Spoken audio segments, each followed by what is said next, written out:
अस्सलाम वालेकुम, सबको प्यार भरा सलाम। इंशाल्लाह सब ठीक होंगे, मैं भी ठीक हूँ।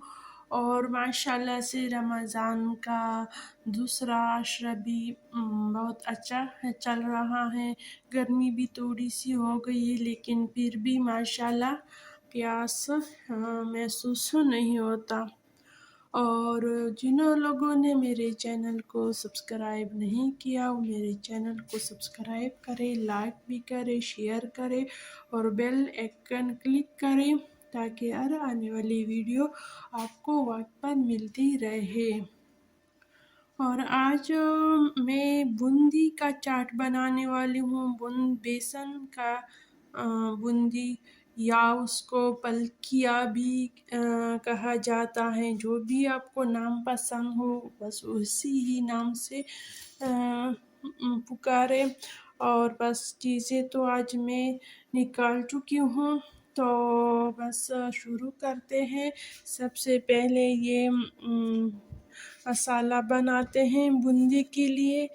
इसमें थोड़ा सा बेसन भी जाएगा और गंदम का आटा दोनों मिला के। तो बेसन तो मैंने निकाला है और अब बस गंदम का आटा निकालती हूँ। इससे आप ज़्यादा अगर बना ले तो स्टोर भी कर सकते हैं। तब तक ये अच्छा खासा गुजार लेता है। इससे भी ज़्यादा टाइम ही गुजारता है। लेकिन अगर आपको फ्रेश चाहिए तो एक हफ्ते तक ये बिल्कुल फ्रेश रहेगा। और इसमें थोड़ा सा बेसन जाएगा।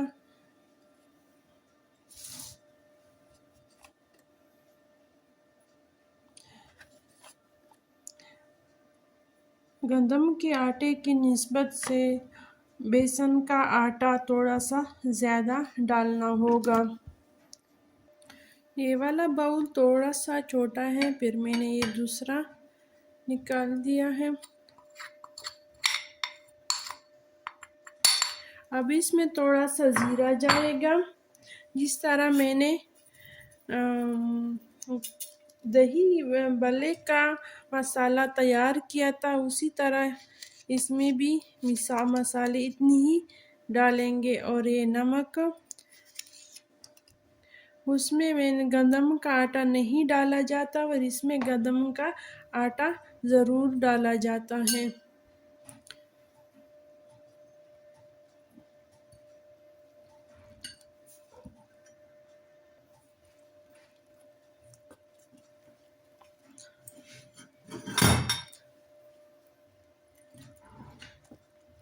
इसको ज़्यादा पतला नहीं बनाना, थोड़ा सा इसको सख्त बनाना है। आगे मैं आपको दिखाऊंगी कि किस स्टेज पे छोड़ना है।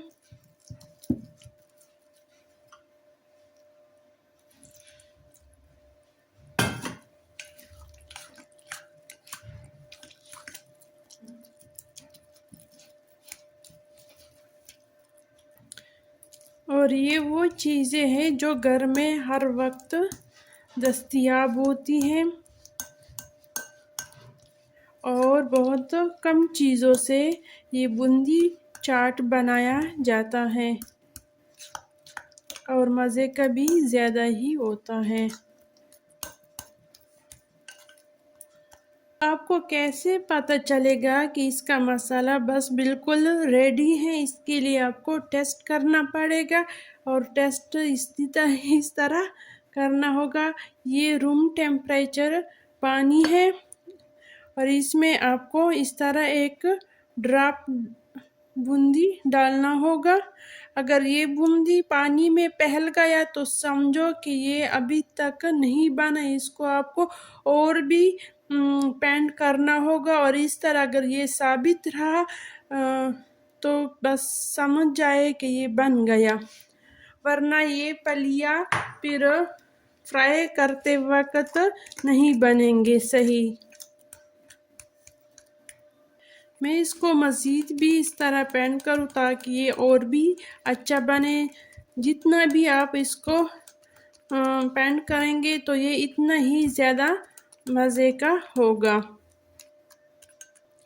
अब इसका पहले से इसका शेप ज़्यादा ही मज़े का बनेगा, देखो।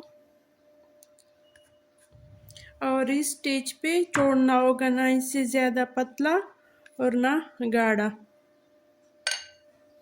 तो इसको एक साइड पे कर देते हैं और अब बनाएंगे ताज़ा ऑरेंज टैंग। और ऑरेंज टैंग भी बना ली। और ये मैंने आलू उबाल कर रखे हैं, ये भी साफ़ करती हूँ। और इसके साथ आज मैं डिनर में दाल चावल बनाएंगे। दाल तो कल बहुत ज़्यादा रह गए, बल्कि ऐसे समझो कि सारे के सारे रह गए, क्योंकि कल जैसे हम खाने के लिए बैठ गए तो एक अटपाट बिरयानी का अटपाट आ गया, तो बस सबने वही खा ली और बस दाल फिर रह गई। फिर मैंने सोचा कि बस दाल के लिए आज चावल उबालूँ, ताकि दाल के साथ खा लेंगे इंशाल्लाह आज। तो बस ये उबालने के लिए रखती हूँ और वो आलू साफ़ करते हैं। बस पानी रख दिया चावलों के लिए, इसमें थोड़ा सा बस जीरा जाएगा और सिर्फ नमक। बस इसमें उबाल आ जाए तो ये चावल डालूंगी। ये आखिरी था। दही बूंदी चाट बनाने वाली हूँ, या दही पलकी चाट। सबसे पहले आलू डालेंगे। आलू हस्बे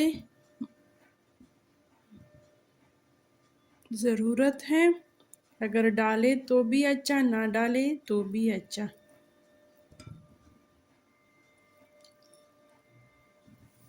और माशाल्लाह देखो, इतनी कम आटे से इतनी ज़्यादा बूंदी बन गई। 2-3 दिन आप आराम से इस्तेमाल कर सकते हैं और बिल्कुल क्रिस्पी।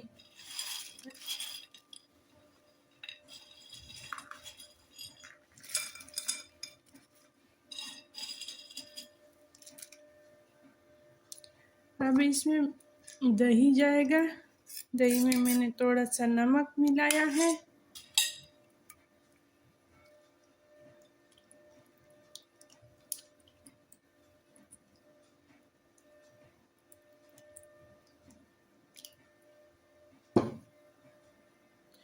फलिया बूंदी या फलिया जब भी आप इस्तेमाल करें, उससे पहले सादा पानी में थोड़ी देर के लिए ज़रूर रखा करें। मैंने आपको ये वाला टिप्स नहीं बता दिया था।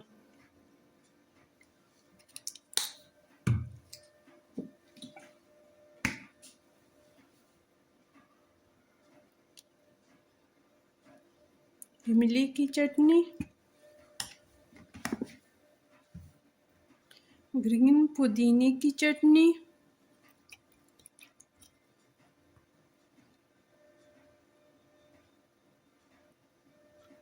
इसमें मैंने दही नहीं डाला है। और ये अब मज़ेदार दही बूंदी चाट। चावल भी बन गए। तो ये आज हमारा इफ्तार है। इंशाल्लाह आपको ज़रूर पसंद आई होगी। और अब दीजिए इजाज़त। अल्लाह हाफिज़। खुश रहो, आबाद रहो।